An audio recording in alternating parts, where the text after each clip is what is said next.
안녕하세요, 출골지입니다. 오늘은 지난 ETF 편에서 얘기했었던 해외 ETF와 글로벌 ETF의 차이점에 대해서 조금 더 자세히 알아보도록 하겠습니다. 오늘은 좀 세금 관련한 부분이 들어가다 보니까 이전 영상들보다는 조금 어려울 수도 있을 것 같아요. 혹시 이해가 안 되시더라도 그거 정상입니다. 그래서 한 번에 너무 이해하려고 노력하시기보다는 그냥 천천히 있다 보면 어느새 이해가 될 거예요. 그럼 오늘도 PPT로 바로 넘어가 보도록 하겠습니다. 뿅! 그럼 복습 먼저 짧게 하고 넘어가 보도록 하겠습니다. 우리가 해외를 추종하는 ETF에 투자하는 방법이 총 두 가지가 있었죠. 첫 번째는 국내 시장에 상장된 해외 ETF입니다. 쉽게 말하면 국내 증권사가 해외 종목을 추종하는 거라서 그냥 해외 주식을 수입해왔다고 보시면 됩니다. 그리고 두 번째는 글로벌 ETF로 우리가 직접 해외 시장에 상장된 ETF를 직접 구매하는 겁니다. 이거는 역외 ETF라고도 불러요. 그래서 해외 ETF는 국내 시장에 상장되어 있지만 해외를 추종하는 ETF로 흔히 네이버 증권에서 조회를 해보면 여기 ETF 브랜드가 우리나라 거죠. 타이거 코덱스.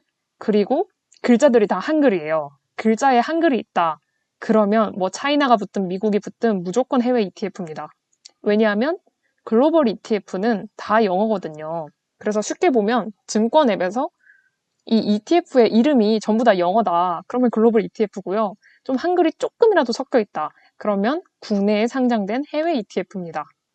그러면 우리가 글로벌 ETF를 보기 전에 간단하게 두 개 지수에 대해서 이해를 해야 되는데요. 첫 번째는 나스닥입니다. 나스닥은 미국의 장외 거래 시장이에요. 기술 기업 중심이고 우리나라 코스닥이 이 나스닥을 벤치마킹했습니다.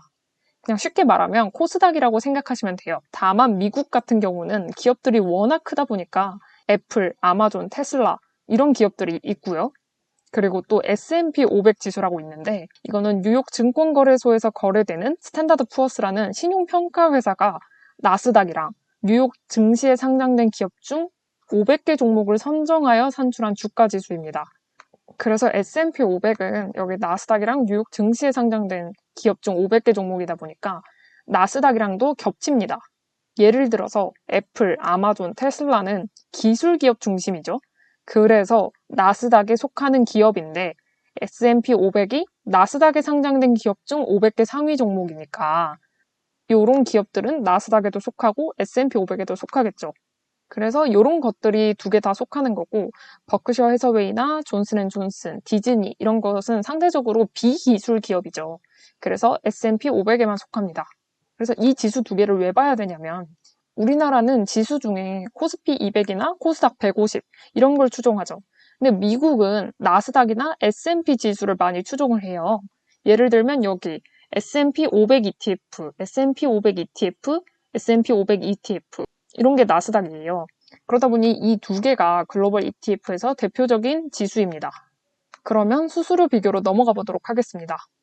첫 번째, 국내 시장에 상장된 해외 ETF입니다. 해외 지수를 찍고 전체 운용사를 조회를 하면 여기 해외 지수를 추종하는 국내 ETF들이 쫙 리스트업이 되죠. 근데 사실 국내에서 해외를 추종하는 ETF 수수료가 원래 엄청 높았어요. 근데 요즘 경쟁을 하다 보니까 0.07까지 떨어졌습니다. 굉장히 낮은 금액이에요. 그러면 여기 우리나라 국내에 상장된 해외 ETF랑 글로벌 ETF랑 수수료를 한번 비교해 보시죠. 우리나라에서 미국 S&P 500 지수를 추종하는 ETF의 보수는 이렇습니다. 상대적으로 낮은 것 같은데 글로벌 ETF 중에 S&P 500을 추종하는 ETF는 이렇게 대표적으로 3개가 있는데요. 0.09, 0.04, 0.03으로 보수가 꽤 낮습니다. 그래서 사실 S&P 500에 투자하고 싶다면 그냥 이렇게 보수로만 봤을 때는 VOO 여기에 투자하는 게 제일 좋겠죠. 여기 이 VOO, IVB, SPY를 티커라고 부르는데요. 우리나라에도 주식 종목에 숫자 코드가 있는 것처럼 해외 주식에도 이렇게 종목 코드라는 게 있어요. 그래서 SPY, IVV, VO는 각 증권사에서 추종하는 S&P 500의 ETF 지수 티커입니다. 그래서 예를 들면 애플 같은 경우에 티커는 APPL이에요. 그래서 항상 해외 주식이나 해외 ETF를 검색하실 땐 이 네임보다는 이 티커를 알고 계셔야 돼요. 얘가 거의 코드라고 보시면 이해가 쉬울 것 같습니다.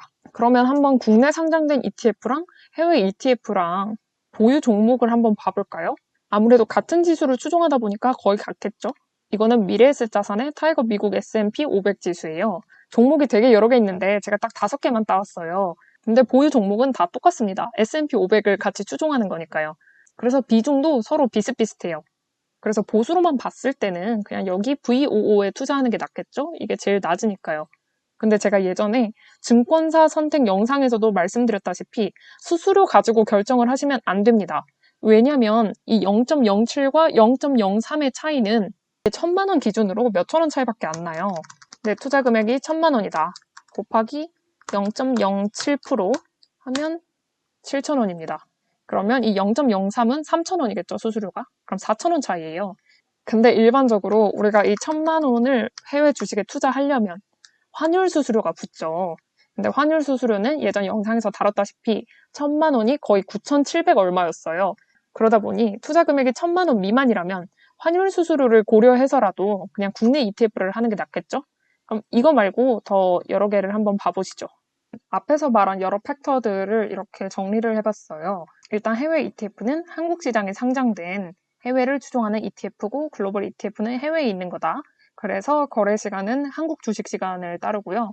글로벌은 해당 국가의 시간을 따릅니다. 그리고 아무래도 한국에서 해외를 추종하는 거다 보니까 유동성은 상대적으로 떨어지겠죠.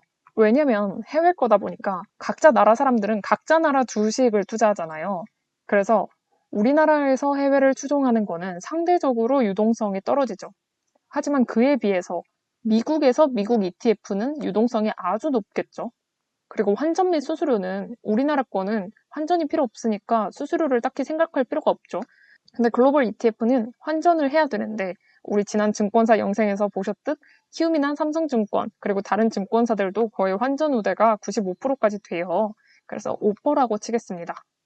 근데 이 오프로도 1,000만 원에 대한 오퍼가 아니고 1,000만 원의 스프레드에 대한 오퍼다라고 이해하시면 되겠습니다. 그리고 이제 가장 중요한 게 세금인데요. 우리나라 지수를 추종하는 ETF에는 세금이 안 붙어요. 면제예요. 근데 우리나라에서 해외를 추종하는 ETF에는 소득세가 15.4%가 붙습니다. 이거는 제가 다음에 연금펀드 영상에서 더 자세하게 다뤄볼게요. 그리고 글로벌 ETF는 내가 이익을 250만 원 이상 냈다면 그 초과분에 대해서만 22%가 붙습니다. 예를 들어서 내가 이익을 260만 원을 냈어요. 그러면 10만 원에 대해서만 22%가 붙는 겁니다. 근데 우리나라에 상장된 해외 ETF는 내가 수익을 260만 원 냈으면 260만 원 곱하기 15.4%를 해야 됩니다. 그래서 글로벌 ETF가 이때는 낮겠죠. 근데 해외 ETF는 2천만 원 이상이 수익이 났을 경우 금융소득 종합과세를 매깁니다. 이 엄청난 단어가 뭐냐면 이따 다음 페이지에서 알아볼게요. 그리고 배당소득세는 15.4%, 15%, 별 차이 없어요. 다음은 손익통상과세라고 있는데 이게 진짜 중요하거든요. 다음 페이지에서 한번 알아볼게요. 이게 무슨 말이냐면 만약에 내가 ETF를 하나가 아니고 여러 개에 투자를 해요. 그래서 3개에 대해 투자를 했다고 쳤을 때 내가 A 종목에서 이익이 났어요. 8천만 원에 대한 이익이.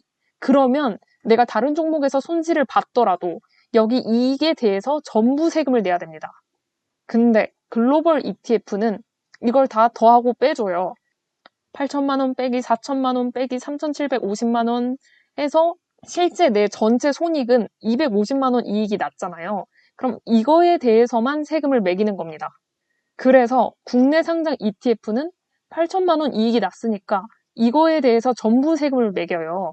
근데 글로벌 ETF는 아까 250만 원 초과분에 대해서만 양도소득세를 낸다고 했죠. 그래서 250만 원 이익이 났으니까 양도소득세는 초과분이 없어서 0원입니다. 그래서 연간 손익통산, 이것도 정말 중요한 거예요. 그러면 이제 아까 봤던 이 엄청난 녀석인 금융소득 종합과세에 대해 알아볼게요.